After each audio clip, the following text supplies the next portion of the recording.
30년째 텅 빈 아파트에 혼자 살고 계신 할아버지, 솥도저래 걸어놓고 계신다. 공사비 주면 나간다. 지길놈. 무슨 사연이?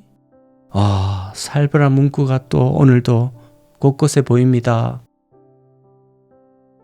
네, 여러분 안녕하십니까? 강호발이 오늘은 원주에서 또 물건을 하나 찾아봤습니다.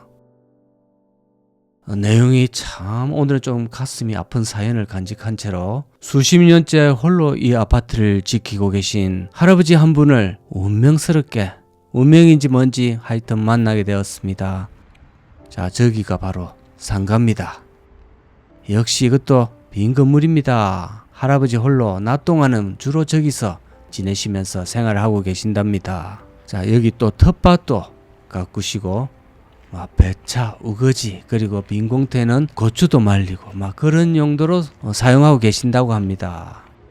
그런 용도로 이 아파트를 쓰기에는 너무나 아픈 사연이 있습니다.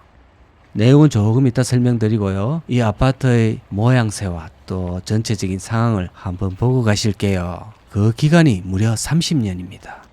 주변은 완전히 폐허입니다. 물론 그 앞에는 멋진 아파트도 하나 이미 이제 들어서 있습니다. 걸어가 볼까요? 곳곳의 유리창에는 저렇게 문구가 유치권, 저놈의 유치권. 자, 마당 곳곳에는 자, 할아버지의 어떤 정성과 채소들도 많이 보이고 호수 같은 것도 보입니다. 저것은 지금 물을 빼올리고 있는, 오랫동안 방치하다 보니까 물이 고이는 모양입니다. 자연적으로 저 펌프로 계속 뿜어 올리고 있습니다. 제가 지하실 질색하는 거기에 물까지 저렇게 고여 있더라고요. 저게 아마 제대로 됐다면 저 지하실에서 전기실이나 여러가지 아파트에 필요한 설비가 운영되고 있었을 겁니다. 근데 지금 물이 가득 고여 있는 상태입니다.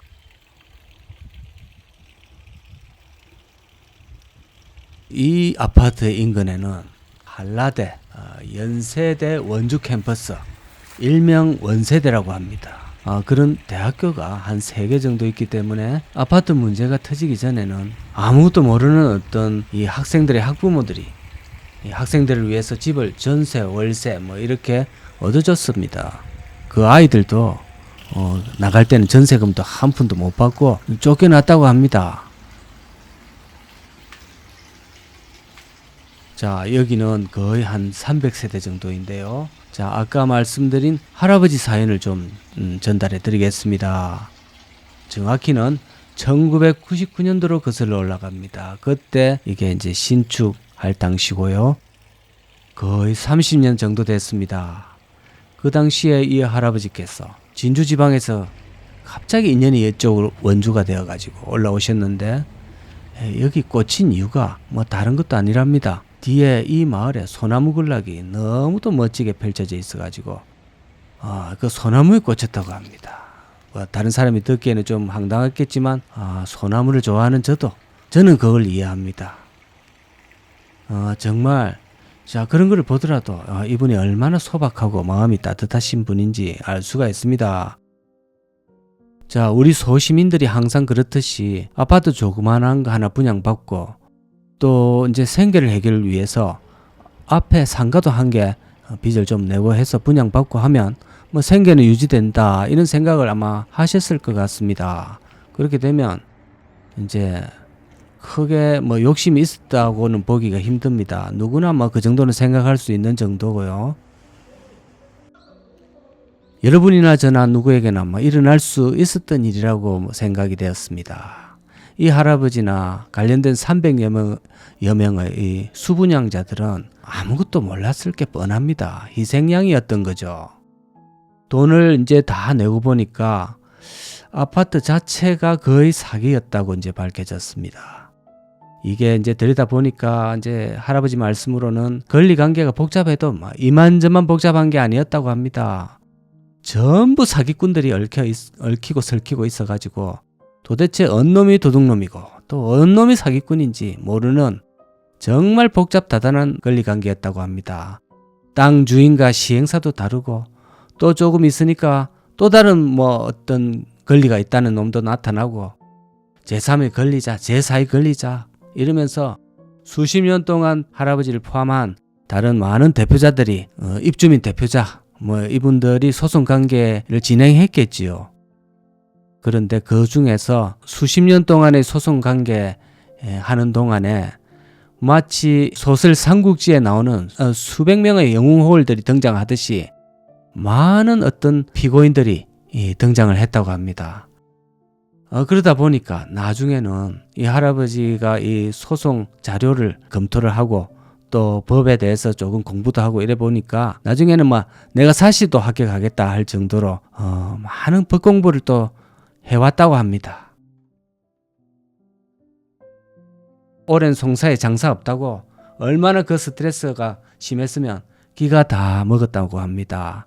그래서 처음에 할아버지가 저 앞에 계시길래 제가 불러도 이상하게 대답을 안 하고 쳐다도 안 보길래 왜 저러시나 이랬더니 사실은 기가 거의 다 장애인 수준으로 기가 안 통했습니다. 그래서 이 인터뷰를 진행하면서 저는 거의 그냥 고함을 지르다시피 하고 겨우겨우 이렇게 하다 보니까 녹음본은 없습니다. 너무나 이상한 이제 녹음이 되기 때문에 녹음본은 없습니다. 저 할아버지가 약 50세 정도까지 벌었던 모든 돈을 지금 저 아파트와 저 상가에다가 모두 다 갖고 있는 돈뿐만 아니라 대출받은 빚까지 있겠죠. 그걸 다 몰빵을 했답니다. 그랬는데 이제 지금은 원룸에 인근의 원룸에서 생활하시면서 여기를 못 떠나고 이렇게 이제 오고 있는 상태랍니다. 여기는 이제 살지는 못하니까 전기도 물도 없고 하니까요. 매일매일 여기로 출근을 하시고 또 여기 와서 소소한 잡일 이런 걸 한다고 합니다. 고추도 말리고 이렇게 하면서요. 자신의 전 재산이 묻혀있는 이곳을 이렇게라도 어루만지고 또 자신의 상처도 이렇게 위로하면서 여기로 오신다고 합니다.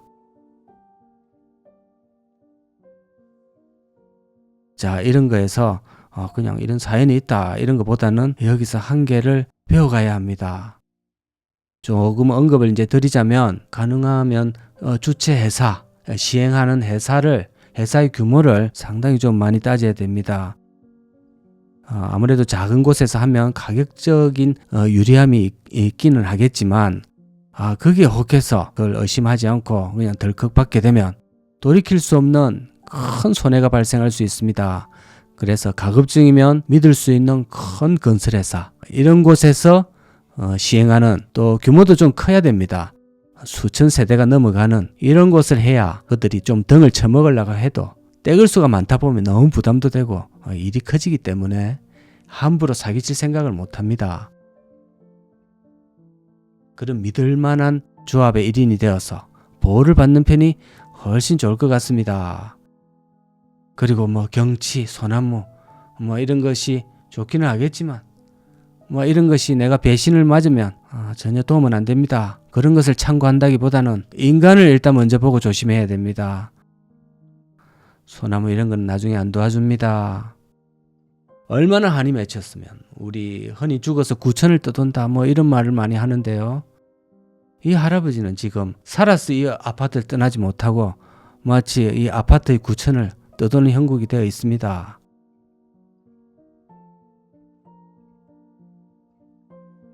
일반 소시민이 자기 살 아파트 거기도 이미 대출이 많이 있을 텐데 거기다가 또 상가까지 이렇게 분양을 받았으니까 대출은 적지 않았을 거라고 생각이 됩니다. 나는 그렇게 대출까지 받아서 집을 구경도 못하고 있는데 그래도 은행은 원금에 이자까지 한치의 여유도 없이 다 받으려고 했을 겁니다. 그래서 대출이자 원금은 계속 나갈 것이고 은행이 그걸 봐주겠습니까? 내가 돈을 못 갚을 때 은행은 사채업자 이상입니다. 그 표현하는 형식만 조금 신사적일지 몰라도 그 집행하는 과정은 정말 피도 눈물도 없이 바로 그냥 하루도 여유가 없습니다. 바로 경매딱지가 날아옵니다. 똑같습니다. 돈 앞에서는 모두가 그냥 사채업자일 뿐입니다. 우리가 이 냉정한 세상을 빨리 인식하고 국가는 우리가 사기를 당하든 어떤 일을 당해도 절대로 그냥 방관자 입장입니다. 국가가 나서는 거는 뭐 살인 같은 거 뭐 이런 기나 좀 나설지 돈 문제는 특히 방관하고 있습니다. 절대로 웬만해서는 나서지 않습니다. 이런 억울한 사연 이런 걸 보시면 아시겠지요? 한 번도 국가가 나서서 뭘 어떻게 해준 적은 없다고 합니다. 자, 이 할아버지를 한번 보시면 잘못하고 산 인생도 없습니다. 그냥 성실하게 잘 살아오셨는데 그랬는데도 불구하고 갑자기 돈과 건강 그리고 인생을 기도 잃고 송두리째 잃어버린 우리와 똑같은 소시민 한 분을 오늘 만나게 되었습니다. 오늘 영상을 잘 보시고 자, 우리 돈 문제 처리할 때는 조심해야 되겠습니다. 자, 감사드리겠습니다.